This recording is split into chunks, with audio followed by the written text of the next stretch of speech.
In every high-stakes conversation you have ever had, the negotiation, the argument, the confrontation, the attempt to extract a truth someone was withholding, the most powerful tool available was not the most precise question, not the most compelling argument. It was a willingness to let silence exist without rushing to fill it. Most people do not have this willingness. Not because they lack discipline, because the nervous system has been conditioned to experience conversational silence as a social emergency requiring immediate resolution. And that conditioning is one of the most reliable and exploitable reflexes in human behavior. Research in conversational analysis consistently identifies a threshold at approximately 4 seconds at which the discomfort of silence becomes acute enough to override social composure. Before 4 seconds, most people can manage. After 4 seconds, the person who cannot tolerate the silence will talk. They will elaborate on a complete answer. They will backtrack from a stated position. They will introduce qualifications they had not planned to offer. They will, in many cases, answer a question they have not been asked because the silence feels like evidence of insufficient answering. The practiced wielder of silence does not produce it to be impolite. They produce it to watch what the vacuum draws out. There is a social reflex, so automatic, that most people have never questioned it. When silence enters a conversation, something in the nervous system treats it as a problem that must be solved. And whoever designed the silence knows exactly what you are about to do next. The average person can tolerate approximately 4 seconds of silence in conversation before the discomfort becomes overwhelming and they move to fill it. This is not shyness. It is deep social conditioning that interprets silence as relational threat.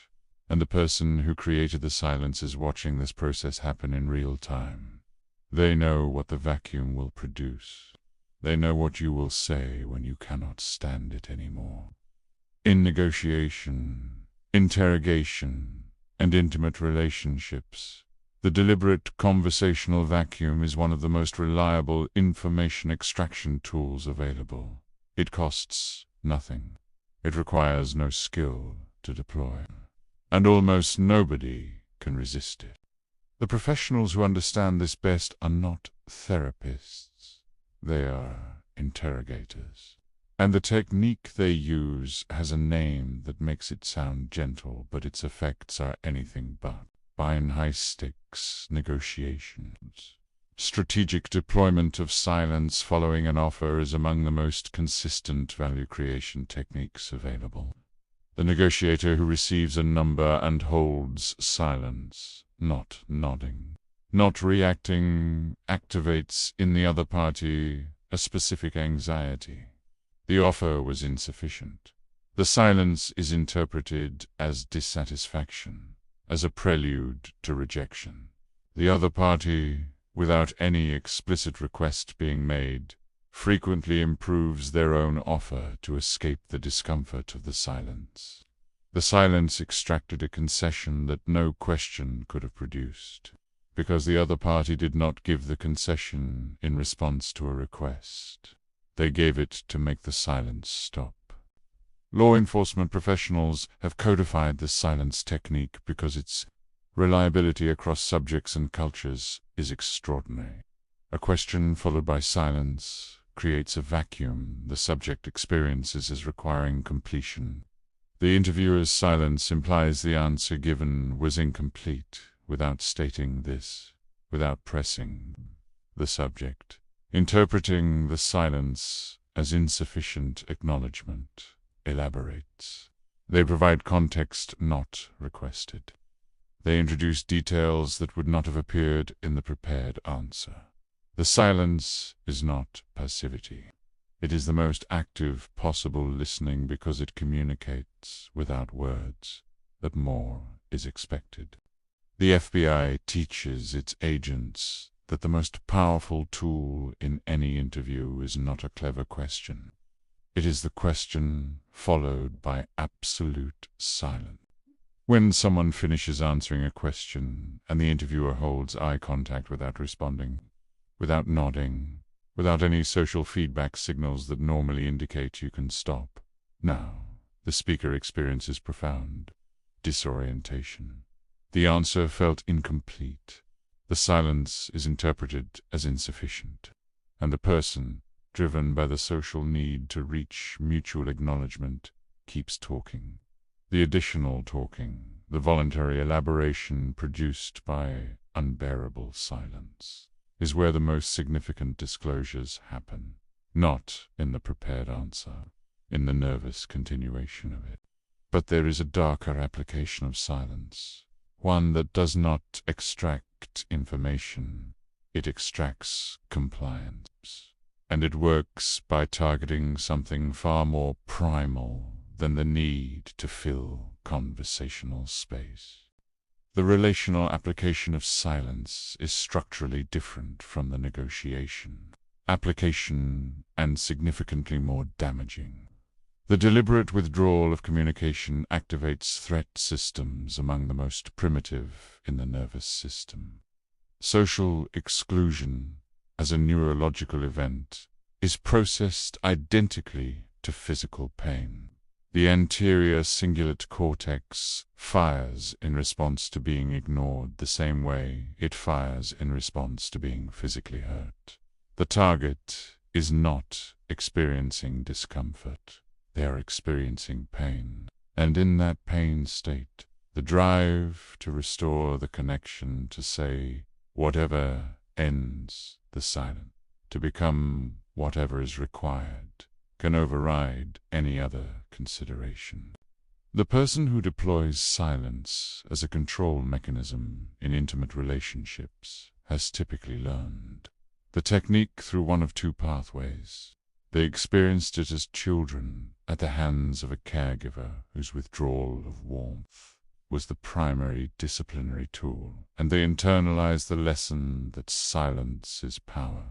Or they discovered through early relational experience that their distress, when expressed through withdrawal, produced more reliable restoration of accommodating behavior. In either case, the silence is not a consciously chosen tactic. It is a practiced behavior, reinforced through its outcomes. It works, and things that work get repeated. The silent treatment does not feel like a power move. It feels like abandonment. And that is exactly why it works. The silent treatment activates the same neural circuitry as physical pain. Brain imaging shows that social exclusion being ignored, having communication withdrawn, fires in the anterior cingulate cortex, the same region that processes physical hurt. This is not metaphor. Being iced out actually hurts. And the target does not just experience the absence of communication. They experience the neurological signature of pain and threat to belonging. In that state, the drive to restore, the connection to say whatever needs to be said, concede whatever needs to be conceded, overrides rational evaluation. The silence is not passive. It is active, and it is working. Understanding why silence produces pain is one thing. Understanding how to neutralize the pain so the silence loses its weapon status, that is where this video ends. And it starts with a reframe most people never make. The silence loses its weapon status when the target can tolerate it. Because tolerating deliberate silence, particularly in an intimate relationship, requires remaining in acute neurological pain without acting to relieve it. The practical pathway involves the reframe. When you recognize that silence is being used as a tool rather than a natural communicative pause, the interpretation shifts. Not something has gone wrong that I need to fix, but I am watching a technique being deployed, and my response to it is being watched.